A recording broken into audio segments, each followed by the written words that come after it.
नमस्कार, मैं रामकृष्ण शुक्ला। काशी विश्वनाथ की धरती से एक बार फिर गंगा पुत्र यानी पीएम मोदी के दमदार नेतृत्व का नजारा देखने को मिला है। पीएम मोदी ने नामांकन से पहले रोड शो किया, जिसकी भव्य तस्वीरें देश को देखने को मिली हैं। मालूम हो कि इस बार पीएम नरेंद्र मोदी ने 400 पार का नारा लगाया। वहीं यूपी में बीजेपी 80 में से 80 सीटें जीतने का दावा कर रही है। ऐसे में पश्चिम के बाद पूर्वांचल में अग्नि परीक्षा की शुरुआत हो चुकी है, जिससे पहले पीएम मोदी वहां नैरेटिव सेट करते हुए दिखाई दिए हैं।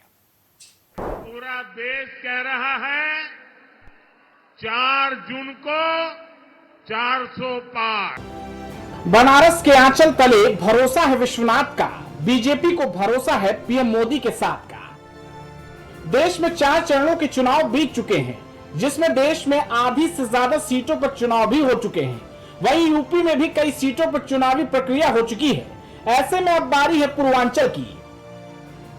बीजेपी एक तरफ ये दावा कर रही है कि इस बार 80 में से 80 सीटें जीतने का दम भर रही है, तो मोदी ने खुद इसकी बागडोर संभाल रखी है। याद होगा जब पीएम मोदी ने पहली बार बनारस की धरती से विजय घोष की घोषणा करते हुए कहा था कि मैं यहाँ खुद नहीं आया, बल्कि मां गंगा ने मुझे बुलाया है। न मुझे किसी ने भेजा है, न मैं यहाँ आया हूँ, मुझे तो गंगा ने बुलाया है। साल 2014 के बाद 2019 में भी पीएम मोदी ने बनारस पर अपना भरोसा जताया और जनता जनार्दन भी पीएम मोदी के भव्य स्वागत के लिए अपनी बाहें फैलाए इंतजार कर रही थी। मानो बनारस वासी मोदी का सालों से इंतजार कर रहे हो और उन्हें हाथों हाथ लेने के लिए बेकरार दिखाई दे रहे हो।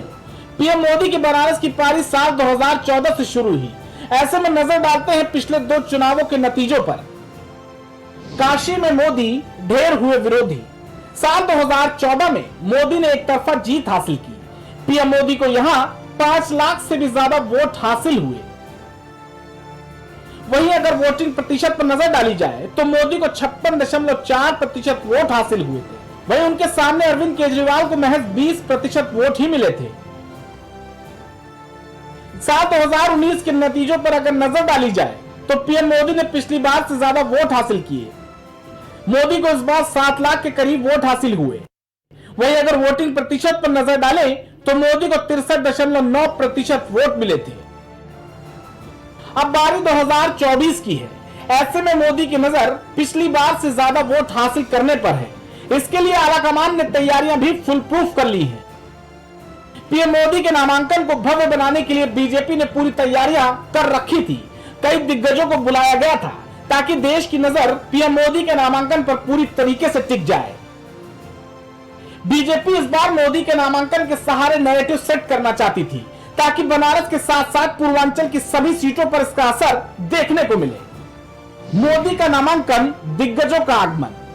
योगी Adityanath CM UP, doctor Mohan Yadav CM Madhya Pradesh, Bhajan Lal Sharma CM Rajasthan, Pushkar Singh Dhami CM Uttarakhand, Vishnudeo Sai CM Chhattisgarh, Hemant Biswa Sarma CM Assam, Nayab Singh Saini CM Haryana, Pramod Sawant CM Goa, Malik Saha CM Tripura, Eknath Shinde CM Maharashtra, Nitish Kumar CM Bihar, Prem Singh Tamang CM Sikkim.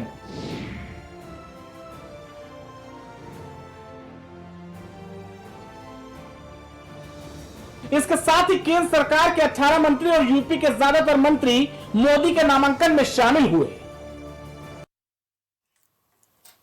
तो मोदी के रोड शो में बनारस की ऐसी भव्य तस्वीरें देखने को मिली, जिसे देख लगा कि लोगों को जिंदगी देने वाली मां गंगा इंसानी शक्ल के रूप में खुद सड़क पर उतर आई हो। मोदी जब बनारस का दिल जीतने आए तो गंगा उनके दिल में बहने लगी और उस धारा को मोदी के चेहरे पर साफ देखा जाने लगा था। मोदी के इस भव्य रोड शो का असर समूचे पूर्वांचल पर देखने को मिलेगा।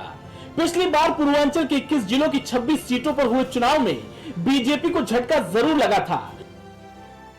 यहां बीजेपी केवल 19 सीटें जीतने में कामयाब हो पाई थी।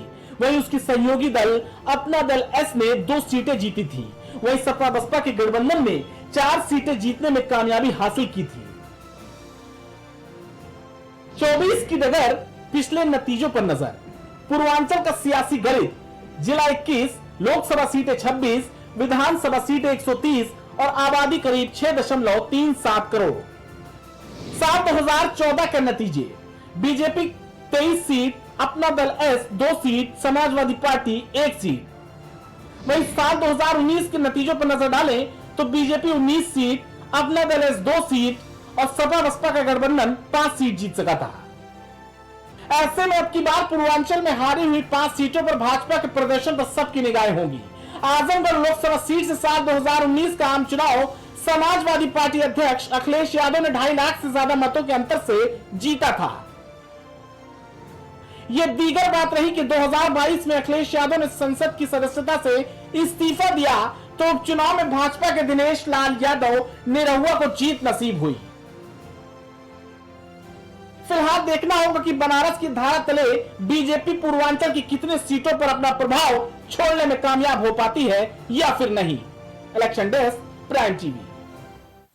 तो बाराबंकी में डिप्टी सीएम केशव प्रसाद मौर्य ने जनसभा की है। उन्होंने ये जनसभा राजरानी रावत के समर्थन में की है। लेकिन फिलहाल देखिए इस रिपोर्ट में इतना, लेकिन फिर आपको दिखाएंगे आगे की लगातार खबरें।